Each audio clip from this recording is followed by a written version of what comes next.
All right, I'm going to. Good morning, everyone.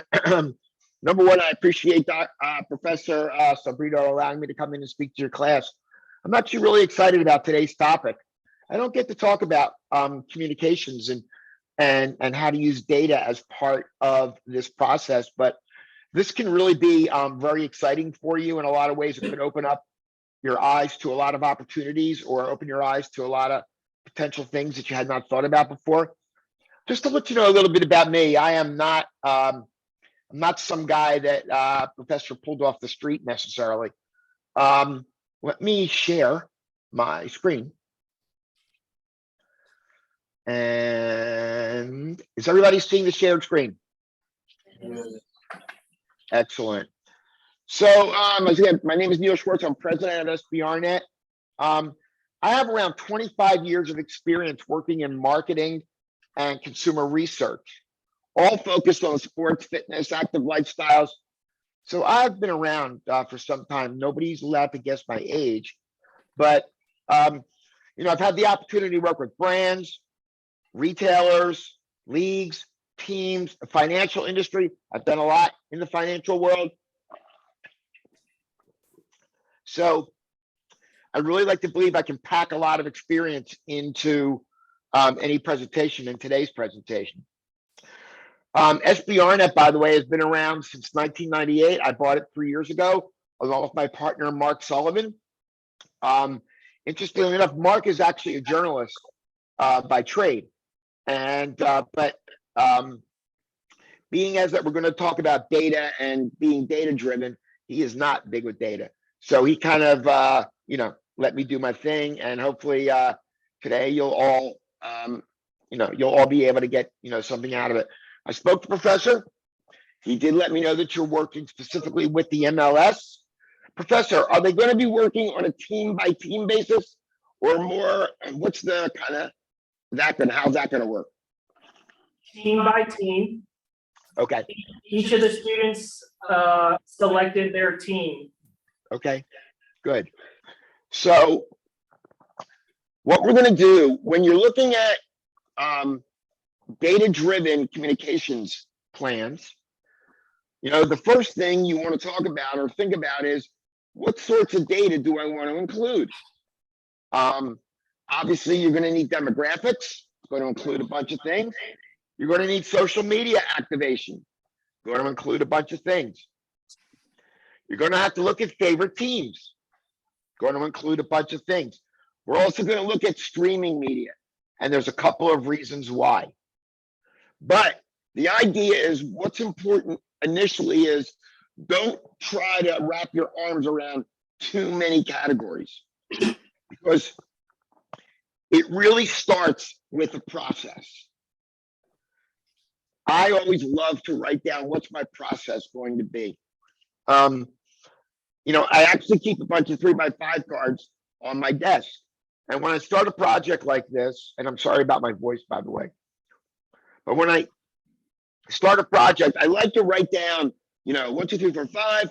What are the things that I want to start with or do? Or what's the process I want to use? Some call it an outline. You know what? Call it whatever you want.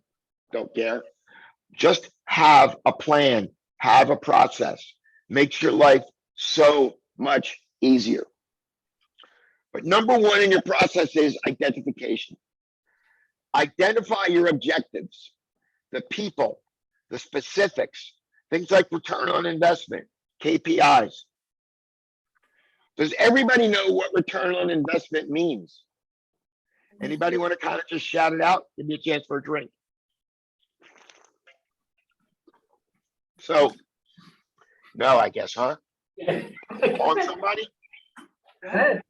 There's a young man in the front with a hat turned on backwards. Oh, yeah. No. Governance class last week. What does RO? What does ROI mean? What's ROI?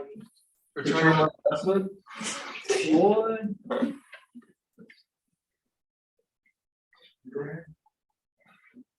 Sorry about that. Yes, that's exactly right. If you spend $1, how many dollars back do you expect to make from your expenditure? Some people are happy with a 3-to-1, some with a 2-to-1, some with a 4-to-1. Me, I'm greedy. I like an 8-to-1 return on investment. It's just the way I like it. KPIs. Who know what KPI stands for? The gentleman to the right of the gentleman I just called on in the dark shirt.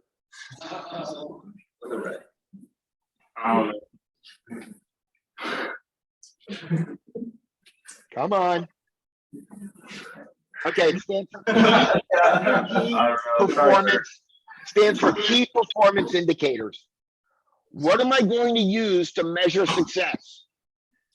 If we're working with the MLS and we're working on our communications plan, what's going to be the number that we're going to use that will help us? Will it be followers on social media?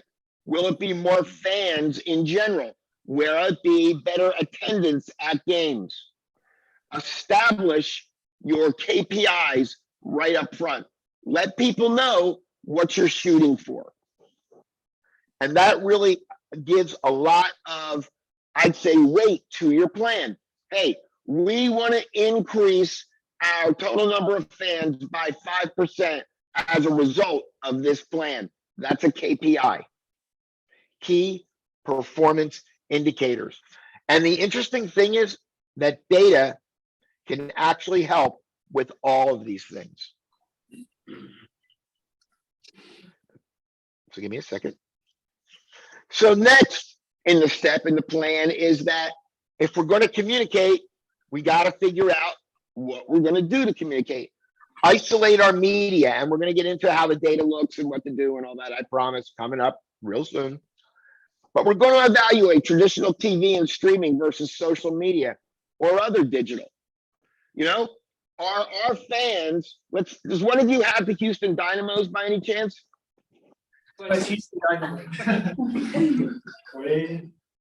Oh boy, today is your lucky day. Might have been a good day to cut class. Just kidding. But I happen to know a little bit more about the Houston Dynamos because an intern of mine from NYU did a project with them. In fact, they were so impressed, they actually adopted parts of the plan as part of their marketing plan. So I do know a little bit more about the Dynamos. But you always want to evaluate traditional media. You know, and how do we do it? Remember, we talked about KPIs. We talked about total fans. We talked about percentage of fans. But we always want to compare the data to something. Benchmark, benchmark, benchmark. I like to use league averages as a benchmark. So for instance, if, I don't know, let's say 40% of all MLS fans are using one social media platform or another, but 80% of the Houston Dynamos are using one social media platform or another. What's your first name? Guy in the hat. Win. Win? Yes, sir. Win, what's your take on that? If Houston has 80% of their fans engaged on social media, league average is 40, what message is that sending? You don't have to do the math, by the way. Just give me a story. They were like market. Well, the simple story is they're twice as likely to be using social media as the rest of the league. That's a good thing. That's a good thing. If you're doing better than the benchmark, that's a good thing. If you're doing worse than the benchmark, not so good. Doesn't mean you abandon the idea. By the way, I'm going to start calling on some others. So you in the back row, I can see some of you. By the way, I was in the back row too, hoping I would never get called on in class, but I always did. But we're going to also evaluate social media. We're going to, again, look at total fans by each one of the services. It just so happens that MLS tends to skew a little young. I know that because I looked at the data. So you're going to see maybe higher Instagram, higher TikTok, higher YouTube usage and engagement. So it's going to help guide you to what you're going to do in your plan. But again, you want to compare, you want to benchmark. And then the last thing we're going to talk about is content. What sorts of content will work best? there's something that I learned very early in my career. Look, and I'm sure you all learned this if I don't care what, your religious, affiliation is, but we've all heard of the golden rule. Do unto others as you would have done to yourself. Well, in communications, it doesn't quite work that way. In communications, the golden rule says this: communicate with others the way they want to be communicated to. So for instance, me, I'm not much for details when people communicate with me. Just throw me a few bullet points. I'll get it from there. Other people like a long, drawn out explanation of things. Give it to them that way. Some people like video. Use video. Some people like trusted influencers, fans, players, VIPs. But give people the communication the way they want it, not the way you want it.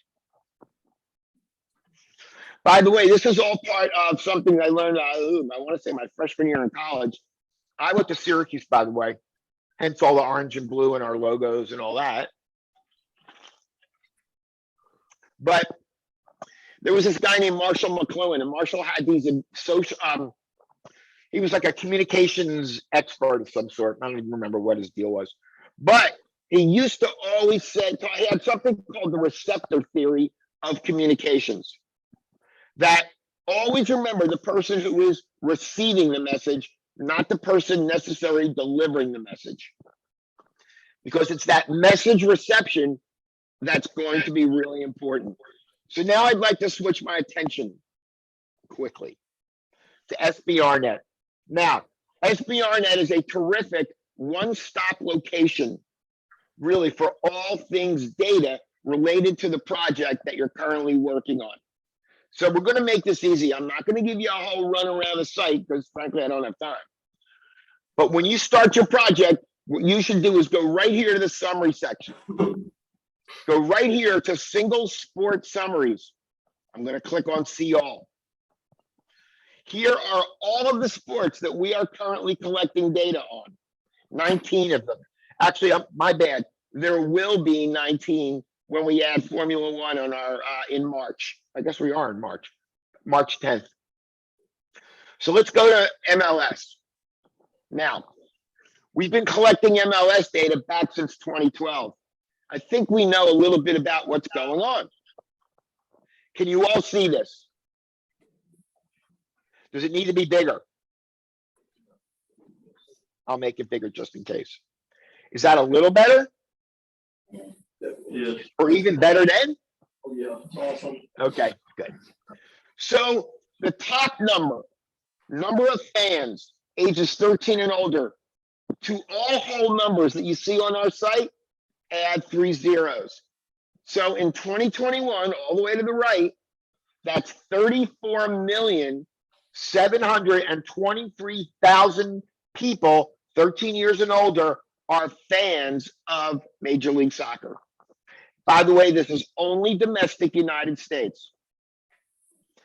So, that's a pretty good number, by the way, up significantly from 2020, up significantly from 19, up from 18. In fact, it is over the last 5 years, it is their highest number. Now, in 2014, you can see 2013, 2012, 2015, numbers were higher.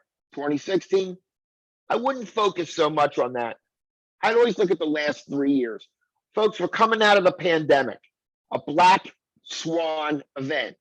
Black swan, by the way, refers to something that rarely, if not ever, happens. Have you ever seen a black swan? I know I never have. And I live in Florida. So again, but now we break it down. We define a fan as somebody who either attends and or watches on traditional or streaming media. But down the left-hand side, you can get an awful lot of great attributes about fans. You can get their age demographics, gender breakdowns, household income. By the way, here is where you will grab your benchmark data, okay? Break it down by region, break attendance, break it down, Twitter, Facebook, you know, all the social media platforms. I'm going to show you a place though where you're going to be able to get more data quickly. But again, down the left-hand side, it will give you a lot of interesting summary data. By the way, everything is easily exported to Excel. But the data I would like to see you use more of is over here in our premium section where you do have access. You will first go here to fan studies. Down here are literally the fan studies for 2017, and the new data will be posted again in about 2 weeks. But here's where you can get really detailed data for your projects. I would recommend you use these files. Here's what it looks like.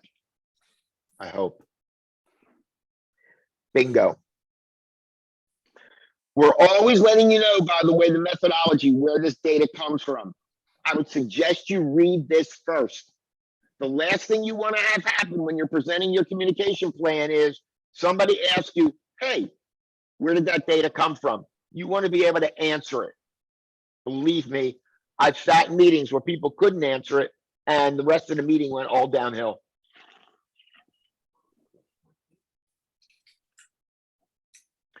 Here are the 65 categories of data that we measure. So you have the ability literally to go click in and be able to look at and see, okay, how many fans of the MLS, I'll make this bigger, I promise. Give me a second. Give me a second. I'm going to throw a few commas in. I don't have much time left. Hey, I may ask for another shot at this, Professor. Come in again. So again, here's where you get more detailed data. But in this case, we went to social media. We went to, I want to say Instagram. Yep, Instagram. So here is where you would look at and see, okay, there of the 34 million fans of MLS, 11.3 million use Instagram. How does that compare to the other services, whether it's Twitter, YouTube? You can literally compare them all. Twitter, I know it's small.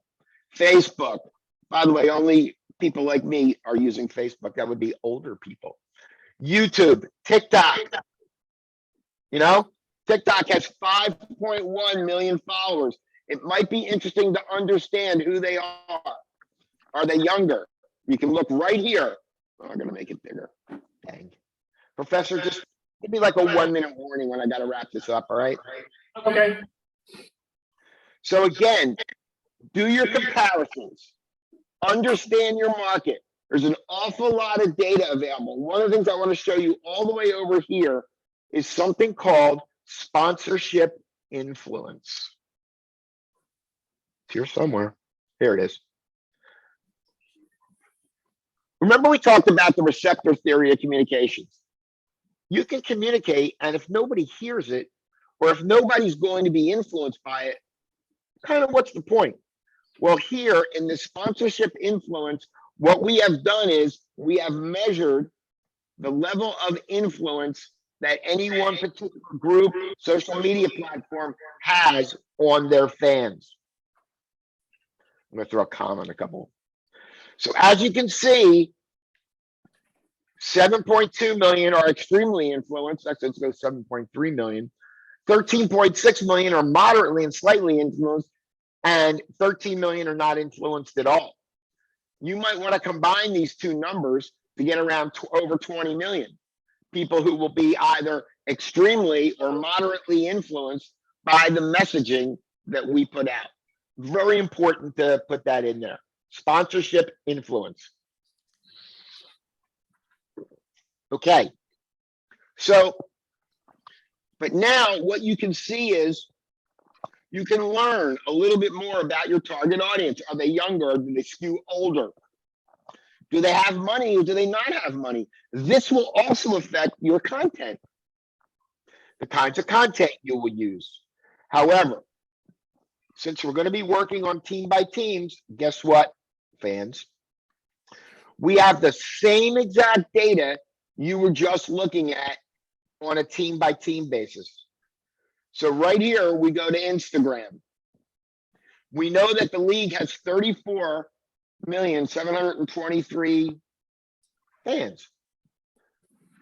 You have the ability to be able to go and look at the individual teams, Atlanta, Chicago, whatever. Now, if you see a situation where the fields are blank, the only reason why they're blank is that I didn't have enough sample size to give you a number.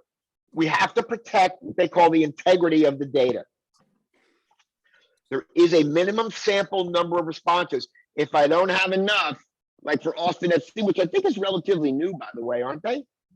Yeah, second year. There you go. But fire, Columbus, here, let's go to Houston since I'm going to pick on poor Win again. If I could spell, man. Houston Dynamo. So what do we know about the Houston Dynamo?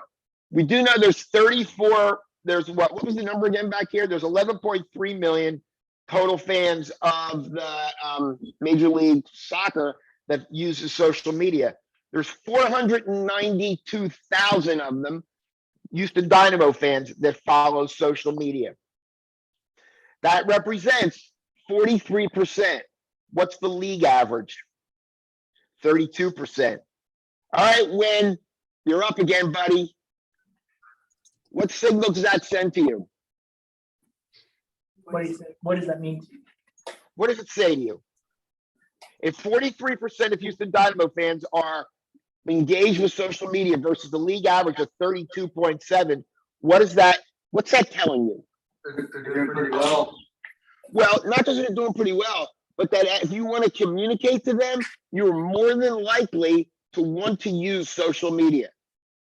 Remember, we talked about benchmarking. League average is 32.7. We're in 7%. Houston is 43%. I mean, Miami, 55%. Los Angeles, 60%. So they may not be the best, but they're definitely not the worst, and they're definitely better than the average when it comes to using social media. But again, here's where you will find out all sorts of different attributes about them. Here's an interesting one. Spending on on licensed merchandise. Now, you might want to look and see, what percentage of, hang on, I'm going to go back here for a second. There we go. So approximately 22.6% of all MLS teams, 22% of all MLS fans, bought some sort of licensed merchandise, but only 21.4%. Now, it's not significantly worse, but maybe as you're doing your content, maybe selling licensed merch might not be one of the things that you want to focus on.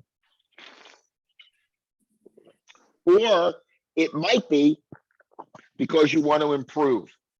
This data is chocked with lots of unbelievable stories and all that. But do yourself a favor. Don't get wrapped up in too many categories, too many things. I like to use the KISS formula. Keep it simple, students. Okay? Keep it simple. Pick out a few data points. Work with those only. You won't impress Professor any more or less by just throwing a lot of data out there, or me if I get to see what your final projects look like. But what I will be impressed by is somebody who picks a few data points and tells me a good story. Doctor, have I run my time? We're good. Yeah, that was perfect. That was perfect. Hey, do you have a answer maybe a couple of questions? Yes, absolutely. All right, we got time for about 2 questions. Anyone have any questions for Neil about SBRnet, MLS? Come on, somebody has to have a question. I have a question for you. Hey, go ahead, ask him this one question, Neil. Has anyone picked Austin as their team to communicate to? What's your first name? Say what? What's your first name? Oh, DJ. DJ, so that's going to be a little bit of a challenge because again, they're only around for, they've only been around for 2 seasons. I can tell you though, that one of the interesting points to go with sometimes is look at this cross fan information. What NFL team are they fans of? Most likely the Dallas Cowboys. But look at the other, you know, what Major League Baseball team, one NHL team, and all that. Don't be afraid to look and see what other teams they're fans of. And also, don't be afraid to go through and look at international soccer, national teams, or, you know, English Premier League and all the others, okay? Dig a little deeper into the data. Remember I told you, keep it simple, but don't be afraid to dig deeper. Hey, anybody else have a question? All right. Yeah, I think we hit our time. Thank you so much for coming. Well, number one, I appreciate Doctor for inviting me. You know, I really do enjoy these. Doctor, I hope you'll invite me to come back. And, you know, I'm looking forward to another opportunity to speak to the class. Thanks.